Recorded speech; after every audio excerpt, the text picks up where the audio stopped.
sin's dread sway. I'd rather have Jesus than anything this world affords today. He'd rather have Jesus than men's applause. I'd rather be faithful to his dear cause. I'd rather have Jesus than worldwide fame. I'd rather be true to his holy name, and to be a king of a vast domain, and be held in sin's dread sway. I'd rather have Jesus than anything this world affords today.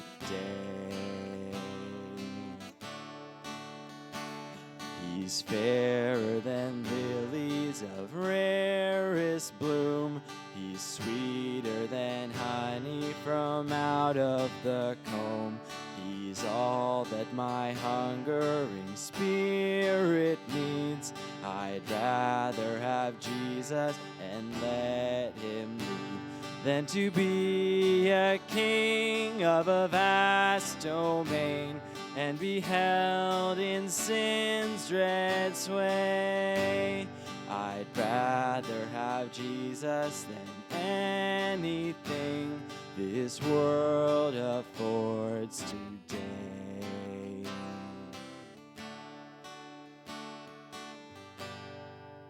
Great singing. You may be seated.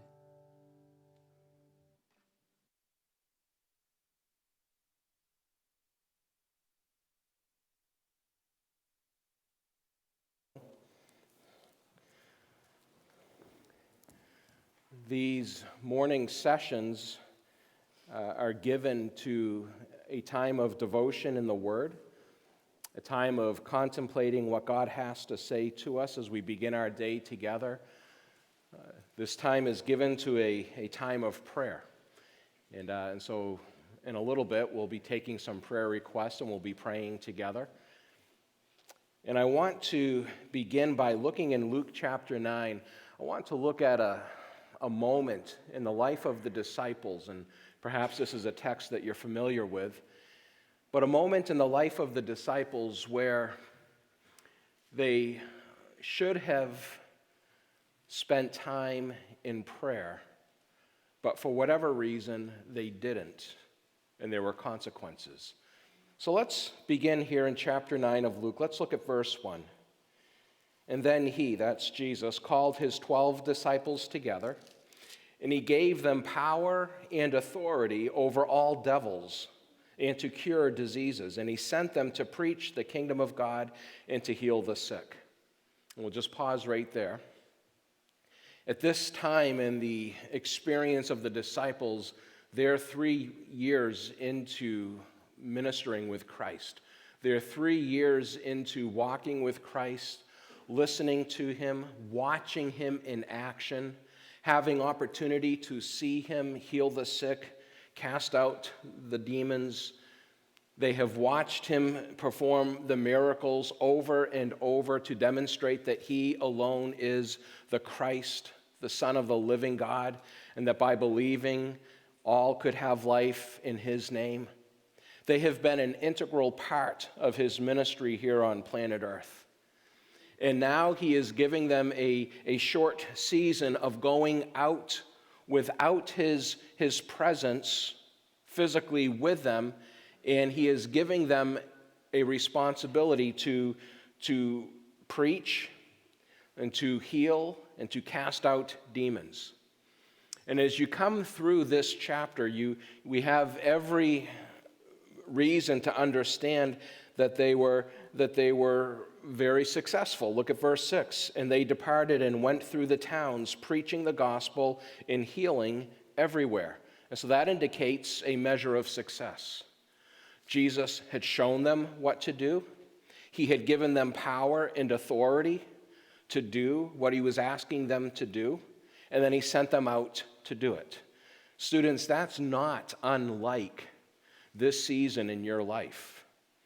where you have spent the last 8 months. For some of you, you've spent the last 3 years, some 4 years, some 1 year. And you've spent a season of time here in the classroom. You've received the instruction. You've had opportunities in your practical Christian service, in your summer camp ministries, and in a variety of ministry. Fourth-year students, you've had some months of internship, and you've had some opportunity to take what you have learned and to begin to put into practice some of those things. And this has been a good time of education, but it doesn't stop here. And for the disciples, this is not where it stopped. Matter of fact, on this particular season of their life, this is perhaps where they were going to get maybe the greatest part of their education. So Jesus sends them out, and everywhere they went, in all the villages that they traveled in, they preached the gospel of the kingdom. They healed everywhere, and I suspect that also includes casting out the devils, as he had given them power and authority. And then as we travel through chapter 9, there's a number of things that took place shortly after that. There's the feeding of the 5,000. There's their time at Caesarea Philippi in verse 18, where Peter confesses that Jesus is the Christ, the Son of the living God. And then there's that time of transfiguration on that mountaintop where Jesus is alone with Peter, James, and John, and Elijah and Moses shows up, and the Spirit of God shows up, and the Father shows up in that moment where the Father declares, "This is my beloved Son." And what an incredible, glorious moment. In fact, Peter would have liked to have just stayed in that moment where just a little bit of the majesty of Jesus was being revealed. It was just a glimpse into the greatness of the person of Jesus that they would one day see in fullness when he comes again in his kingdom, to establish his kingdom. And in that time that they were on the Mount of Transfiguration, perhaps Mount Hermon, we don't know, but in that time, the other disciples are down below. And on that occasion that the other disciples are waiting for Jesus and James, Peter, and John to join up with them again, on that occasion, a father brings his son to the other disciples, and his son is demonized. And so we'll pick up the text in verse 37. "And it came to pass that on the next day, when they were come down from the hill, much people met him. And behold, a man of the company cried out, saying, 'Master, I beseech thee, look upon my son, for he is my only child, and lo, a spirit taketh him, and he suddenly cries out, and it tears him, that he foams again, and bruising him hardly departs from him. And I besought thy disciples to cast him out, and they could not.'" I'll just pause there for a minute and think about that. We've already read in verse 1 that Jesus had given them all power and authority over disease and devils. And they've already had a measure of success. They've already had some good days in the ministry. And now, when Jesus once again isn't with them physically, they attempt once again to do what they've been able to do already. This is not new to them. I don't know how they approached it. I wasn't there. I don't know if they approached it as a matter of routine. Sure, bring the boy over here. We'll deal with this. This is what we do. Here's our card. I don't know if they approached it with a sense of pride. We got this. We've got this. This is what we do. I don't know what their motive was. I don't know what their heart was. I don't know what was there in that moment, but I know what was missing because Jesus points it out in just a little bit here. So this father brings this son who has this demon who is destroying his son's life. And students and guests, we may not have the opportunity to meet up ourselves with someone who is demonized, but we will have lots of opportunities to meet up with people whose lives are being destroyed, either from self, from the world, or from the devil. I don't know that the source is all important in the matter. The important part is that we recognize that there are people out there that are hurting, whose lives are devastated. And this father says to Jesus, I brought him to your disciples, and they couldn't cast out the demon. Verse 40. And Jesus answering said, and you've got to picture this, he's talking to the dad, he's talking to the disciples who are now there with him, he's talking to the crowd who is around. And I imagine, perhaps in a quiet, meek manner, he simply says, O faithless and perverse generation, how long shall I be with you? In other words, there was something that they were supposed to be able to do when he wasn't with them. And they had been successful earlier. And now on this occasion, they weren't successful, and he wasn't with them. He was up on the mountain.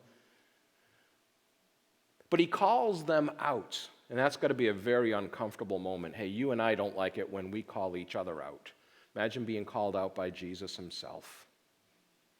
And he says, O faithless and perverse generation.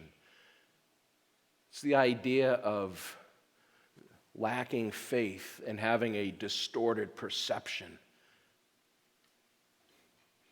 They were seeing things differently than how God sees things. It's so important for us to get on the same page with God. He says, O faithless and perverse generation, how long shall I be with you and suffer you or put up with you?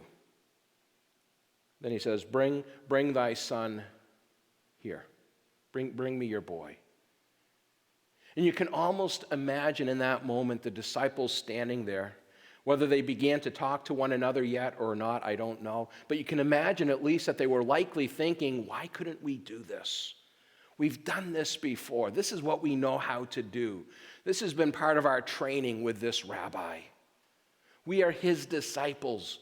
We've been taught to think and to speak and to act and to walk and to serve in the same way that he has. That's what we do.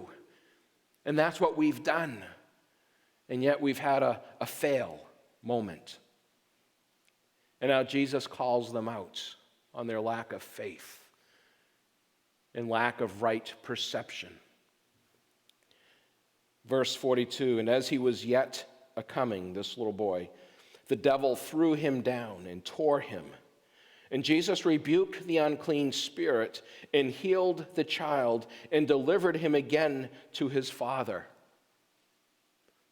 It's not a lot of fanfare. Jesus just deals with that hurting, devastated, destroyed little child and brings peace and healing and wellness to his body, his mind, his soul. And in that moment, verse 43, they were all amazed at the mighty power of God. But while they wondered, every one, at all the things which Jesus did, he said to his disciples, let these sayings sink down into your ears. For the Son of Man shall be delivered into the hands of men. He's talking about his coming crucifixion. That time on the mountain of transfiguration was a time of preparation. It was a time when Elijah and Moses ministered to him in his coming suffering. And now he lets it be known to his disciples that time is coming. But they, verse 45, but they understood not this saying, and it was hid from them. Their perception wasn't what it would be one day. There were so many things that Jesus said, and especially as it related to his crucifixion and his resurrection that was coming. There were so many things that Jesus said that his disciples just didn't get in the moment, but they would get so clearly after the fact, after his resurrection, after Pentecost, 50 days later, when the Spirit of God would come down and indwell them. And that Spirit of God who would bring to remembrance the things that Jesus had taught them. Then things would become clear. It's not always clear in the moment of teaching, is it, students? But hopefully it'll become clear in a few more years. And some of you as seniors this year discovered truths that you were taught as a freshman, and you didn't quite catch it. And some of you fourth-year students likely learned some things in your studies this year that you wished we had told you when you were a freshman. Well, we did. It's not always caught in the moment. And so we get that. That's the human element to all of this. And God had his own reasons in his sovereignty for not allowing everything that was said to be clearly understood at the moment. And we don't fully appreciate how that all worked, but we trust God in it. But let's go back to this occasion with this little boy. Come over with me to Mark 9. There's a parallel passage, and Mark shares a detail that Luke doesn't share in his description of this. And so in Mark chapter 9, the same context, the same story, let's pick it right up in verse 27. But Jesus took him by the hand, this little boy, and lifted him up, and he arose.